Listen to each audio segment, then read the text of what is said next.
नमस्कार, बहुत स्वागत है आपका। आपके साथ मैं हूं ज्योत्सना पाटिल। नमस्कार, मैं हूं अमित पाले। सुबह के 9 बजे हैं और लेकर आए हैं हम आपके लिए सुबह 9 बजे की 9 बड़ी खबर। आज हम आपको दिखाएंगे गलवान घाटी में हुई हिंसक झड़प का क्या है चीन का आधा कबूलनामा, और साथ ही बताएंगे आज प्रधानमंत्री मोदी क्यों बंगाल के छात्रों से संवाद करने वाले हैं।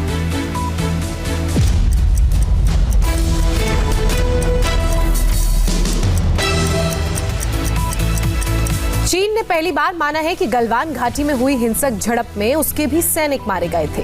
हालांकि इस कबूलनामे में भी चीन ने पूरी हकीकत नहीं बताई है। उसने कहा है कि उसके सिर्फ 5 सैनिक मारे गए थे, जबकि चीन को इससे कहीं ज्यादा नुकसान हुआ था।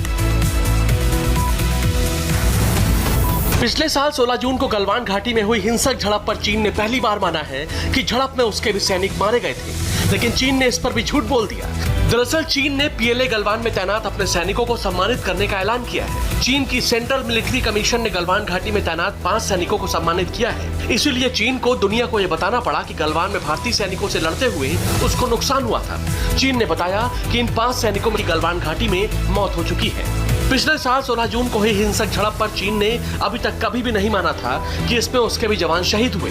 भारतीय सेना के मुताबिक झड़प के बाद 60 से ज्यादा की संख्या में चीनी सैनिकों को स्ट्रेचर पर ले जाते देखा गया था, लेकिन उनमें कितने सैनिक मारे गए थे जो औपचारिक तौर पर चीन ने कभी नहीं बताया। रशियन एजेंसी टैस के मुताबिक करीब 45 चीनी सैनिक इस झड़प में मारे गए थे।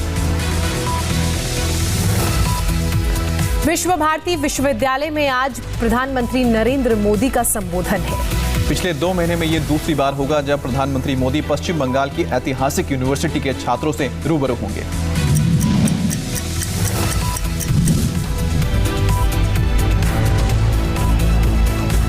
दिसंबर 2020 में जब विश्व भारती यूनिवर्सिटी का शताब्दी समारोह मनाया गया, तब इसके कुलपति होने के नाते पीएम मोदी इसके खास मेहमान थे। कोरोना गाइडलाइंस की वजह से पीएम मोदी ने समारोह को वर्चुअली ही संबोधित किया था। उसके बाद ये दूसरा मौका है जब बतौर कुलपति विश्व भारती यूनिवर्सिटी से डिग्री पूरी करने वाले 2500 से ज्यादा छात्रों को पीएम वर्चुअली संबोधित करेंगे। ये बहुत सुखद है कि आज के दिन इस तपोभूमि का पुण्य स्मरण करने का अवसर मिल रहा है। इस संस्था को इस ऊंचाई पर पहुंचने वाले प्रत्येक व्यक्ति को मैं आदरपूर्वक नमन करता हूं, उनका अभिनंदन करता हूं। इससे पहले पीएम मोदी मई 2018 में विश्व भारती यूनिवर्सिटी गए थे। उसके बाद से पीएम का जाना नहीं हो पाया। पीएम मोदी जानते हैं विश्व भारती यूनिवर्सिटी सिर्फ एक यूनिवर्सिटी नहीं है, बल्कि बंगाल के लिए एक सोच है, संस्कृति का आईना है। दरअसल विश्व भारती विश्वविद्यालय देश का एकमात्र ऐसा विश्वविद्यालय है जिसके चांसलर प्रधानमंत्री होते हैं। गुरु रविंद्रनाथ टैगोर ने 1921 में विश्व भारती विश्वविद्यालय की स्थापना की थी। विश्व भारती बंगाल के लिए गुरुदेव की चिंतन, दर्शन और परिश्रम का एक साकार अवतार है। पश्चिम बंगाल में विधानसभा चुनाव है और उससे पहले विश्व भारती यूनिवर्सिटी में पहले शताब्दी समारोह और अब दीक्षांत समारोह में प्रधानमंत्री मोदी शिरकत कर रहे हैं। वैसे तो प्रधानमंत्री मोदी का आज विश्व भारती में संबोधन सियासी नहीं है, लेकिन यहाँ से निकले उनके एक एक शब्द का असर पूरे बंगाल पर दिखेगा, इसलिए उनके संबोधन पर सबकी नजर रहेगी। तो उधर गृह मंत्री अमित शाह भी पश्चिम बंगाल के दौरे पर है। गुरुवार के रोड शो में अमित शाह ने ममता बनर्जी पर निशाना साधा, तो ममता ने भी अमित शाह को चैलेंज दे दिया।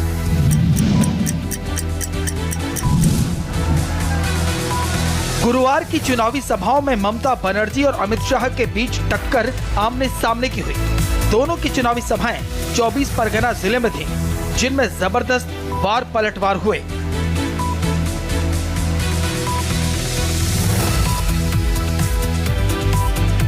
टीएमसी का एक भी गुंडा आपको दिखाई नहीं पड़ेगा मित्रों, एक भी गुंडा दिखाई नहीं। कोई एक बार तो कुछ बोलो ना, और खाली दीदी और भातीजा। अरे दीदी के पोड़े लोड़ भी आगे भातीजा के लोड़।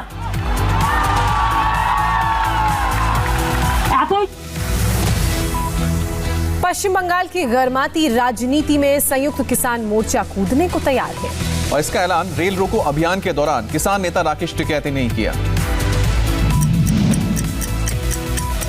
अगला टारगेट किसान का जो 24 ट्रैक्टर कलकत्ते जाना होगा, 15 आदमी एक ट्रैक्टर, और 1 महीना चाहिएगा, 1 महीना। इस देश की दशा बदलेगी, दशा। फिलहाल तो किसान आंदोलन की ही दशा और दिशा का पता नहीं है, लेकिन राकेश टिकैत के पास पैंतरों की कमी नहीं। 3 महीने के किसान आंदोलन में आजमाए 3 पैंतरे पहले ही या तो विवादास्पद रहे या फिर नाकाम साबित हुए। चक्का जाम से लेकर रेल रोको अभियान जैसे आंदोलनों का कोई असर नहीं दिखा। ऐसे में राकेश टिकैत का बंगाल कूच का ऐलान चौंकाने वाला है। चौंकाने वाला इसलिए क्योंकि किसानों के लिए शुद्ध आंदोलन की बात करने वाले राकेश टिकैत अब विशुद्ध सियासत पर उतर आए हैं। पीएफआई के स्थापना दिवस के मौके पर मुसलमानों को भड़काने की साजिश का खुलासा हुआ है और देश के अलग अलग हिस्सों में आरएसएस और पीएम मोदी के खिलाफ भड़काऊ भाषण दिया गया। पॉपुलर फ्रंट ऑफ इंडिया हमेशा विवादों में रहता है, चाहे मुसलमानों को भड़काने का काम हो या समाज में जहर घोलने की प्लानिंग, सरकार पर सवाल उठाना हो या आरएसएस और बीजेपी को बदनाम करने की साजिश, कहीं धमाका हो या दंगे का दंश, हर जगह पीएफआई का हिडन एजेंडा काम करता है। यही काम पीएफआई ने अपने स्थापना दिवस के मौके पर भी किया। कोविड आया चला गया, पोलियो आया चला गया, इसके लिए वैक्सीन भी आ जाता है, लेकिन आरएसएस ऐसा एक वायरस है जिसके लिए अभी तक कोई वैक्सीन नहीं आया। इंशाअल्लाह वो वैक्सीन पॉपुलर फ्रंट लेके आएगा। आपने जो कदम उठाया है उससे पीछे हटने की जरूरत नहीं है। आज आरएसएस क्या है? आरएसएस जैसे 10 बड़ी तंजीमें भी अगर आ गई तो पॉपुलर फ्रंट अकेला मुकाबला करने के लिए काफी है। आरएसएस उसका चला रही है और बीजेपी इस मुल्क के अंदर नंगा नाच रही है और इस मुल्क की जमहूरियत को खत्म करने और इस मुल्क की जमहूरियत को तार करने के पीछे लगे हुए हैं। 2 दिन पहले ही यूपी पुलिस ने पीएफआई के 2 कमांडर्स को अरेस्ट किया है। दोनों के पास बम और बारूद का ऐसा जखीरा मिला कि कम से कम एक साथ 15 शहरों में विस्फोट कर सकते थे। उधर महाराष्ट्र कांग्रेस के अध्यक्ष नाना पटोले ने नया सियासी विवाद खड़ा कर दिया है। नाना पटोले ने महंगे होते पेट्रोल डीजल पर बॉलीवुड सितारों की चुप्पी को लेकर धमकी दी है। अगर वो नहीं बोलेंगे या न्याय के विरोध में नहीं बोलेंगे तो हम महाराष्ट्र में अमिताभ बच्चन का शूटिंग, अक्षय कुमार की शूटिंग या उनके पिक्चर प्लीज नहीं होने देंगे। ये भूमिका कांग्रेस लेंगी। ये देश की सबसे पुरानी राजनीतिक पार्टी के नेता हैं, राहुल गांधी के सिपहसालार हैं। जन आंदोलन का लंबा इतिहास रखने वाली कांग्रेस पार्टी के महाराष्ट्र का जिम्मा इनके कंधों पर है और अब तेल की बढ़ती कीमतों के खिलाफ आवाज उठाने के बजाय ये बॉलीवुड के सितारों को धमकाने में लगे हैं। इस तरह से डीजल पेट्रोल के दाम बढ़ाकर, गैस के दाम बढ़ाकर हिंदुस्तान की जनता के जेब काटने का महापाप भाजपा की, नरेंद्र मोदी की सरकार जो कर रही है, आप क्यों नहीं बोल रहे हैं? आप अगर वो नहीं बोलेंगे या न्याय के विरोध में नहीं बोलेंगे तो हम महाराष्ट्र में अमिताभ बच्चन का शूटिंग, अक्षय कुमार की शूटिंग या उनके पिक्चर प्लीज नहीं होने देंगे। ये भूमिका कांग्रेस लेंगी। अमिताभ बच्चन ने साल 2012 में बढ़ती तेल की कीमतों पर तंज कसते हुए ट्वीट किया था। पटोले का दर्द यही है कि ये ट्वीट अब क्यों नहीं हो रहे। तेल की कीमतें हर रोज बढ़ रही हैं। कई राज्यों में पेट्रोल 100 के पार जा चुका है। कई जगहों पर प्रदर्शन भी हो रहे हैं। तेल की कीमत में केंद्र का टैक्स तो होता ही है, राज्य सरकार का भी होता है, लेकिन कांग्रेस के दिग्गज ये नहीं बता पा रहे कि राज्य सरकार टैक्स कम करने के लिए क्या करेगी। नाना पटोले ने बॉलीवुड के सितारों को धमकाया तो बीजेपी ने जवाब दिया। पूर्व सीएम देवेंद्र फडणवीस ने कहा, ये कांग्रेस का स्टंट है, कोई शूटिंग नहीं रुकेगी। काळामध्ये प्रसिद्धी करता इस तरह के बयान पब्लिसिटी के लिए दिए जाते हैं। एक्टर ने 1-2 बयान दिए तो दिन भर इनकी पब्लिसिटी होगी। इसीलिए कुछ लोग चाहते हैं बदनाम हुए तो क्या हुआ, नाम तो हुआ। ये किसी भी तरह की पब्लिसिटी चाहते हैं। इसे गंभीरता से लेने की कोई वजह नहीं है। कोई शूटिंग बंद नहीं कर सकता। इस देश में लोकतंत्र है। कांग्रेस देश की सबसे बड़ी विपक्षी पार्टी है।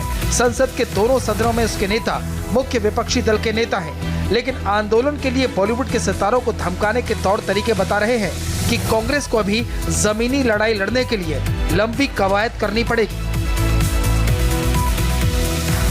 उन्नाव हत्याकांड की शुरुआती जांच में पुलिस को किसी तरह के फाउल प्ले के सबूत नहीं मिले हैं। उन्नाव पुलिस ने पीड़ित परिवार की शिकायत पर हत्या का केस दर्ज करके जांच शुरू की है। यूपी के उन्नाव के असोहा इलाके में पशुओं के लिए चारा लेने गई 3 लड़कियों को जहर किसने दिया उनके गले पर दुपट्टा किसने बांधा? ये वो सवाल है जिसके जवाब यूपी पुलिस की इन्वेस्टिगेशन टीम और फॉरेंसिक एक्सपर्ट तलाशने में जुटे हैं। पुलिस ने घटनास्थल का रिक्रिएशन भी किया। वहीं परिवार ने हत्या का आरोप लगाते हुए घटना की जांच सीबीआई से कराने की मांग की है। बस यही लग रहा है कोई उनका गला दाब के उन्हें मारना चाहा है, पूरी तरह से मार नहीं पाया है। हमें सीबीआई जांच चाहिए, हम ये मांग कर रहे हैं। दोनों मृतक लड़कियों की पोस्टमार्टम रिपोर्ट आई है। उसमें कहा गया है कि मौत से पहले लड़कियों से जोर जबरदस्ती नहीं हुई, शरीर पर किसी तरह की चोट के निशान नहीं मिले। जहर की वजह से दोनों लड़कियों की मौत हुई है। दोनों ने मौत से करीब 6 घंटे पहले खाना खाया था। पंजाब के सीएम कैप्टन अमरिंदर सिंह ने युवा कांग्रेस नेता की हत्या के जांच के आदेश दिए। युवा कांग्रेस नेता गुरलाल सिंह भुल्लर की फरीदकोट में दिन दहाड़े गोली मारकर हत्या कर दी गई थी। पंजाब में एक दिन पहले निकाय चुनाव के नतीजे आए और उसके बाद फरीदकोट में यूथ कांग्रेस के जिलाध्यक्ष गुरलाल सिंह भुल्लर को गोलियों से भून डाला गया। इस मामले में अब तक किसी की भी गिरफ्तारी नहीं हुई है, लेकिन सीएम कैप्टन अमरिंदर सिंह ने खुद जांच के आदेश दिए और हत्यारों को कड़ी सजा देने की बात कही। घटना गुरुवार शाम की है। गुरलाल सिंह फरीदकोट में इमिग्रेशन दफ्तर में आए थे।